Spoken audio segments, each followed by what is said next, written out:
महिला सिर्फ विमान में यात्रा करते समय शौचालय गई थी, लेकिन उसे पता नहीं था कि वह गलती से अपनी जान बचा लेगी, क्योंकि जैसे ही उसने हाथ धोकर सीट पर लौटने की तैयारी की, विमान में अचानक जोरदार झटके आने लगे। वह कुछ समझ पाती उससे पहले ही अचानक वजनहीनता ने उसे लगातार लुढ़कने पर मजबूर कर दिया। यह दृश्य देखकर महिला डर के मारे पेशाब पाखाना तक छोड़ बैठी और निराश होकर मदद के लिए जोर जोर से चिल्लाने लगी, लेकिन काफी देर तक पुकारने के बावजूद उसे कोई जवाब नहीं मिला। जल्द ही वह टकराने के कारण बेहोश हो गई। जब उसने फिर से आंखें खोली तो चारों ओर की शांति उसे डरावनी लगी। इस समय उसे सिर में दर्द महसूस हुआ, इसलिए उसने जल्दी से एक माचिस जलाकर आईने में देखा। तभी उसने देखा कि उसके माथे से लगातार खून बह रहा है, लेकिन इस समय वह अपनी चोट की परवाह नहीं कर सकती थी। सबसे जरूरी था यह समझना कि क्या हुआ था। लेकिन जैसे ही उसने बड़ी मुश्किल से दरवाजा खोला, सामने का दृश्य देखकर वह स्तब्ध रह गया। उसने देखा कि विमान एक बर्फीली पहाड़ी पर गिर गया था। विशाल विमान का ढांचा बिखर चुका था और चारों ओर मृत शरीर पड़े थे। यह दृश्य देखकर वह बेहद निराश हो गया। साफ था कि वह विमान दुर्घटना का शिकार हो गया था। इस बर्फीली पहाड़ी की चोटी पर अत्यधिक ठंड के कारण मजबूरी में उसने मृत शरीरों से जैकेट उतार कर पहन ली और फिर अन्य जीवित बचे लोगों की तलाश शुरू कर दी। हालांकि उसने विमान के अंदर और बाहर हर जगह खोजा, लेकिन कहीं भी जीवन का कोई संकेत नहीं मिला। निराश होकर वह चिल्लाने लगी।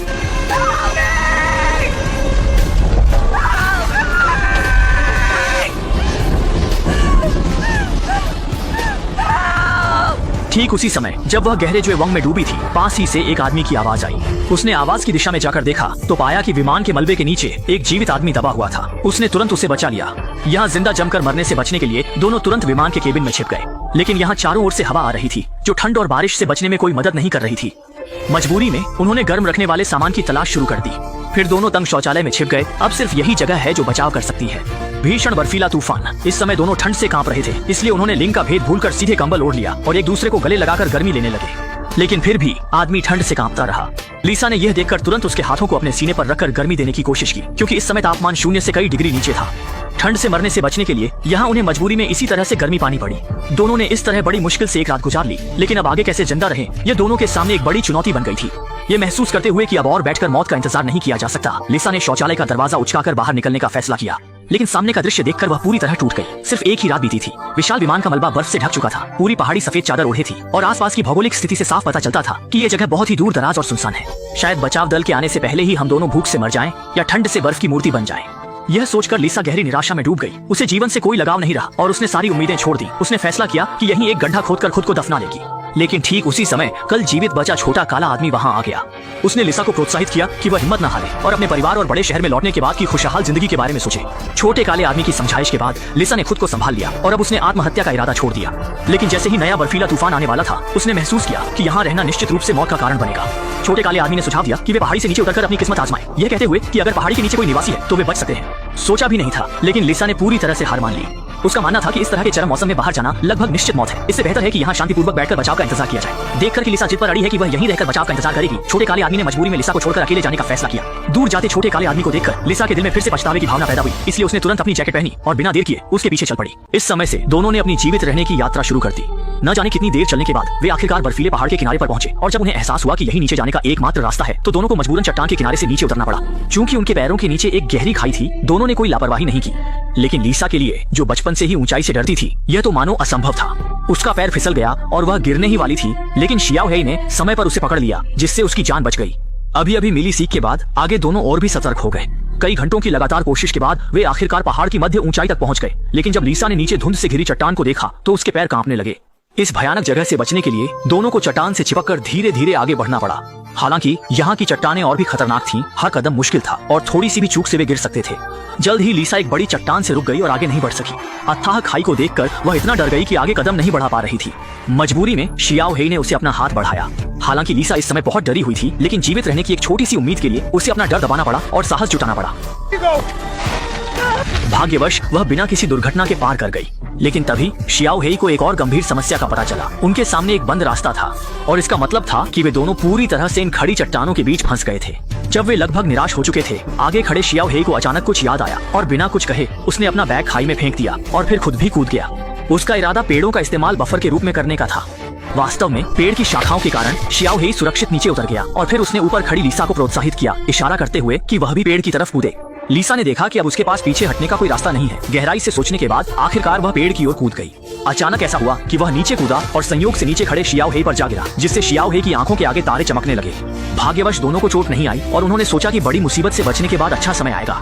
लेकिन उन्होंने कभी नहीं सोचा था कि वे जहाँ थे वह इतना दूर दराज का इलाका था, जहाँ चारों ओर सिर्फ अनंत पहाड़ियाँ थीं और आसपास कोई भी नहीं था। हालांकि दोनों भूखे और ठंड से पीड़ित थे, लेकिन जीवित रहने की इच्छा के कारण उन्हें मजबूरन अपनी यात्रा जारी रखनी पड़ी। न जाने कितनी देर चलने के बाद वे एक और बर्फीले पहाड़ पर पहुंचे, जहां शियाओ हेई को एक गुफा दिखाई दी जो आश्रय के लिए उपयुक्त लग रही थी। लेकिन जैसे ही वह यह अच्छी खबर लीसा को बताने वाला था, उसने मुड़कर देखा तो डर के मारे हैरान रह गया। पीछे एक विशाल हिमस्खलन फूट पड़ा था। शियाओ हेई ने तुरंत लीसा को भागने का इशारा किया, लेकिन इस भयानक दृश्य को देखकर लीसा डर के मारे वहीं खड़ी रह गई। सिर्फ कुछ ही पलों में हिमस्खलन ने उसे पूरी तरह से जिंदा दफना दिया। हिमस्खलन के खत्म होने के बाद लीसा पूरी तरह से बर्फ में दब गई थी। वो बहुत कमजोर थी और केवल अपनी आखिरी ताकत से मदद के लिए चिल्ला सकी। शुक्र है कि शियाओ हेई ने समय रहते गुफा में छुपकर अपनी जान बचा ली। लीसा की आवाज सुनते ही वह तुरंत दौड़ कर आया और खुदाई शुरू कर दी। लेकिन क्योंकि उसके पास कोई उपयुक्त औजार नहीं था, वह केवल अपने हाथों से ही जी जान से खुदाई कर सकता था। उसके निरंतर प्रयासों से वह आखिरकार मौत के मुंह में फंसी लीसा को बचाने में सफल रहा। फिर उसने लीसा को गुफा में खींच लिया। कई घंटों के आराम के बाद लीसा अंततः बेहोशी से जागी और उसे सुरक्षित देखकर शियाओ हेई ने राहत की सांस ली।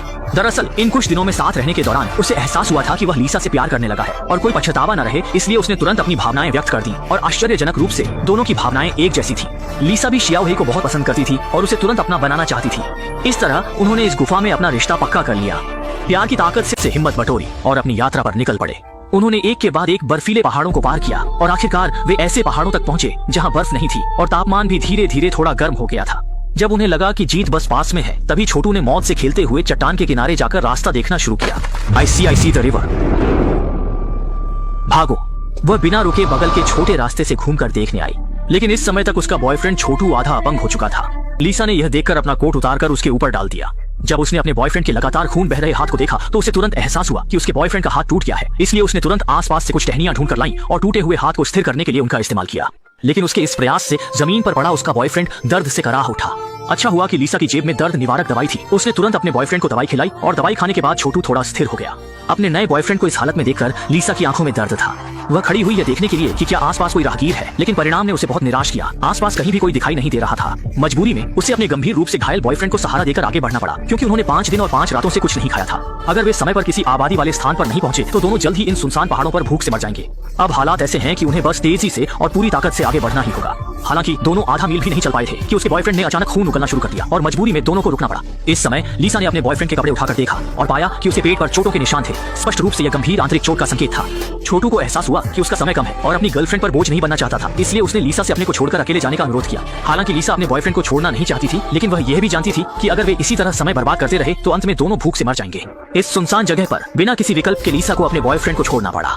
जाने से पहले उसने अपने बॉयफ्रेंड से कहा कि जैसे ही वह मदद पाएगी वह तुरंत उसे बचाने के लिए वापस आएगी। जल्द ही लीसा गलती से एक जंगल में पहुंच गई। हालांकि जैसे जैसे वह चलती गई उसने आसपास से एक अजीब आवाज सुनी और जब उसने आवाज की दिशा में देखा तो उसके सामने का दृश्य उसे हैरान कर गया। थोड़ी दूरी पर एक भूखा भेड़िया था और लीसा जैसे स्वादिष्ट शिकार को देखकर भूखे भेड़िए के मुंह से लार टपकने लगी। यह देखकर लीसा भागने लगी, लेकिन 2 पैरों वाला 4 पैरों वाले से कैसे तेज दौड़ सकता है। जब भूखा भेड़िया उसे पकड़ने वाला था तब मजबूरी में लीसा को एक पेड़ पर चढ़ना पड़ा, लेकिन भेड़िया उसे छोड़ने का इरादा नहीं रखता था। इस जानवर को भगाने के लिए लीसा ने पास की एक शाखा को पकड़ा, फिर उसे तोड़ा और भेड़िए पर वार किया। दर्द से तड़पता भेड़िया मजबूरी में वहां से चला गया। जब भेड़िया दूर चला गया तो लीसा जल्दी से पेड़ से नीचे कूदी और विपरीत दिशा में भागने लगी, लेकिन चालाक भेड़िया फिर से उसका पीछा करने लगा और घबराहट में लीसा एक पेड़ के ठूंठ से ठोकर खाकर गिर गई। लगातार पीछा कर रहे भूखे भेड़िए को देखकर उसे एहसास हुआ कि अब उसका बचना नामुमकिन है, इसलिए उसने तुरंत अपनी जैकेट हाथ पर लपेट ली और भेड़िए से जीवन मरण की लड़ाई लड़ने का फैसला किया।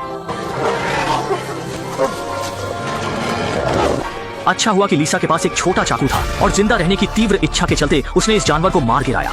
लेकिन ऐसा करने से जो पहले ही बेहद कमजोर था अब और भी ज्यादा गिरने की कगार पर आ गया। फिर भी वह रुकने को तैयार नहीं था।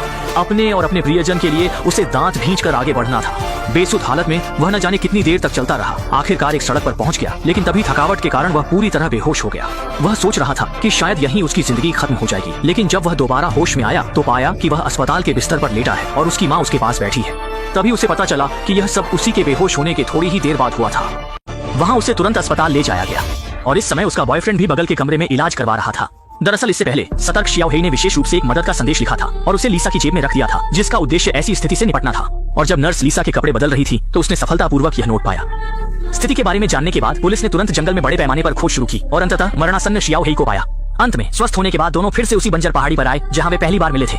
दोनों एक दूसरे से कसकर लिपटे हुए थे, जीवन के चमत्कार और सुंदरता पर विचार कर रहे थे। इस घटना के बाद वे और भी मजबूत हो गए, जीवन की कठिनाइयों का भी शांति से सामना कर सकते हैं। और इसके साथ ही फिल्म का पर्दा गिर जाता है।